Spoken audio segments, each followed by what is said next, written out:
Salam izləyicilər, bu videoda isə Excel proqramında Network Days International funksiyalarını izah edəcəm.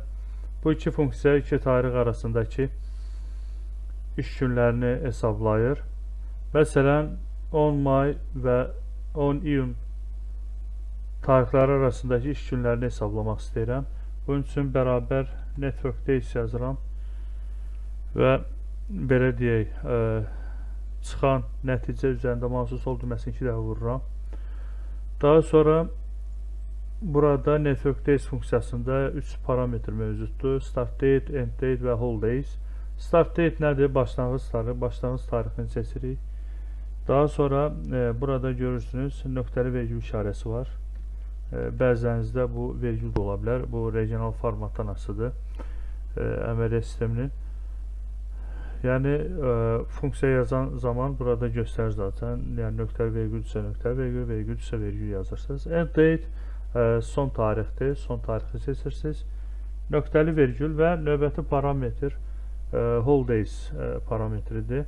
Bu parametr fikir verirsinizsə ki, transkripsiyanın içərisində verilib. Yəni bunu yaza da bilərsiniz, yazmaya da bilərsiniz. Yəni hər iki halda işləyəcək. Gəlin hold days parametrini əlavə eləməyək. Bu zaman bu iki tarix arasında şənbə və bazar günləri çıxmaq şərti ilə, yəni həftənin iş gününü 5 gün nəzərə almaqla hesablayacaq. Enter düyməsini vururuq və nəticədə baxarıq ki, bu tarixlər arasında iş günü 22 gündür.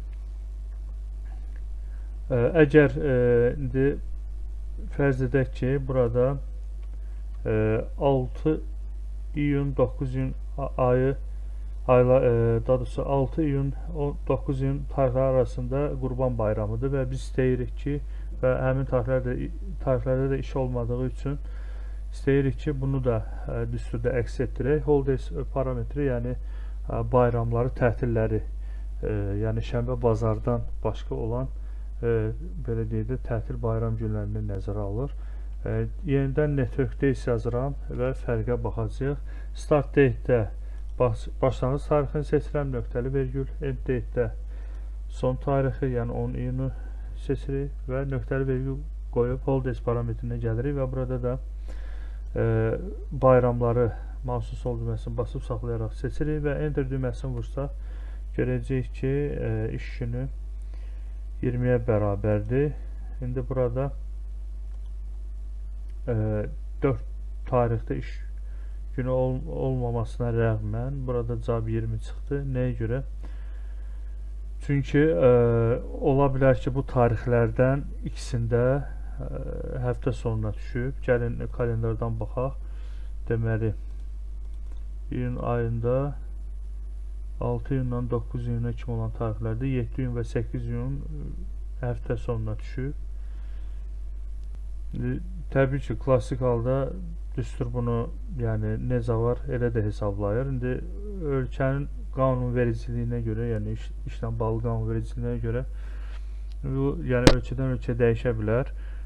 Məsələn, adətən Azərbaycanda belə deyək, şənbə bazara düşəndə bayram, yəni ekstra, yəni 2 gün növbəti həftədən tətil olur.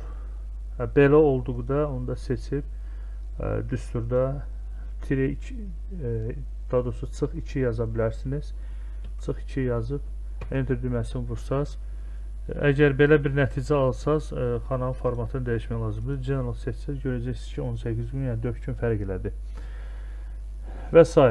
Yəni müxtəlif iki tarix arasında siz iş günü sayını Network Days funksiyası ilə hesablaya bilərsiniz.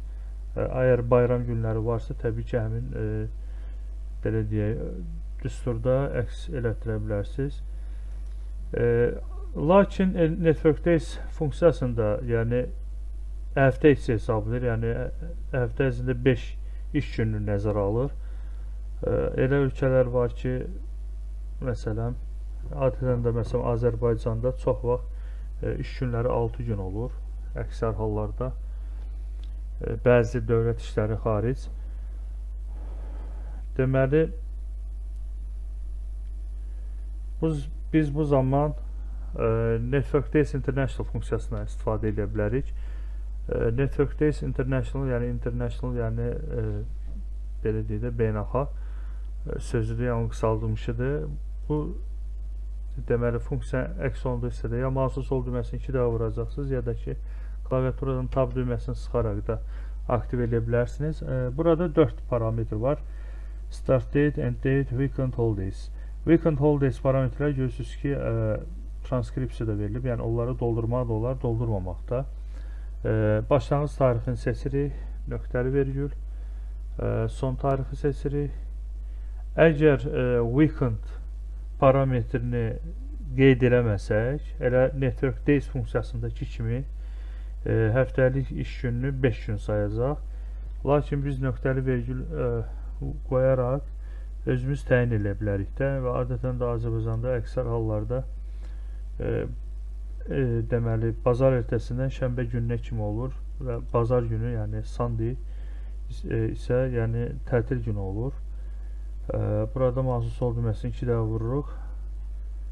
Nöqtəli vergülü basırıq və holidays hissəsində də bayramları qeyd edirik. Əgər təbii ki varsa həmin iki tarix arasında. Enter düyməsini vursaq görəcək ki, burada iş günü bir qədər çox oldu. Çünki 6 günlük iş günüdür. Bu da təbiidir. Və qeyd edim ki, burada biz 11 seçdik. Yəni çox vaxt əksər hallarda Azərbaycanda, yəni bir çox işlərdə Sunday, yəni bazar günü iş günüdür. Ola bilər ki, kimsə məsələn elektronika məhsulları satışı üzrə bir mağazada işləyir. Məsələn, ona orada hər bir işçinin öz həftə sonu seçmə hüququ olur. Məsələn, elə bir işçi var ki, məsələn, o 3-cü gününü özünə tətil götürüb. Bu zaman Wednesday seçimi üzərində mouse sol düyməsini 2 dəfə vuracağıq. Məsələn, yenə 24 elədi. Belə, yəni həftənin günlərindən çox şey asılıdır. Yəni fərqli bir gün seçsəz, ola bilər ki 24 yox, 23 və ya 25 çıxa bilər. Eləcə də ola bilər ki 5 günlük iş həftəsində işləyirsiniz. Lakin sizdə məsələn Network Days funksiyasında klassik olaraq şənbə bazar gününü götürür. Ola bilər ki sizin məsələn qeyri iş günləriniz şənbə bazar deyil. Məsələn məsələn 3-cü, 4-cü günlərdə məsəl üçün bu zaman siz onda Network Days International funksiyasından istifadə edəcəksiniz. 3-cü, 4-cü gündə ingilisində Wednesday sözdür, belə deyək anlamındadır. Yəni bu zaman 5-ci parametri seçəcəksiniz. Enter düyməsini vursaq sizə nəticələri qaytaracaq. Gördüyünüz kimi burada artıq fərqli nəticə çıxdı, 20 çıxdı, yəni 22 çıxmadı. Belə, yəni həftə günlərindən çox şey asılıdır. Deməli, bu funksiyanın yeri gəlmişkən burada rus dilində olan versiyasını da yazmışam ki, yəni kimdəsə, yəni menünün dili rus dili olsa Excel proqramında, yəni rus dilində yaza bilər. Yəni parametrlər eyni parametrlərdir. Başlanğıc tarix, son tarix, həftə sonları, bir də bayramlar. Yəni onları seçirsiniz, tətbiq edirsiniz. Videonu bəyəndinizsə like etməyi və kanala abunə olmayı unutmayın. Dostlarınızla paylaşın ki, onlar da bizim video dərslərdən faydalana bilsinlər. Hələlik sağ olun.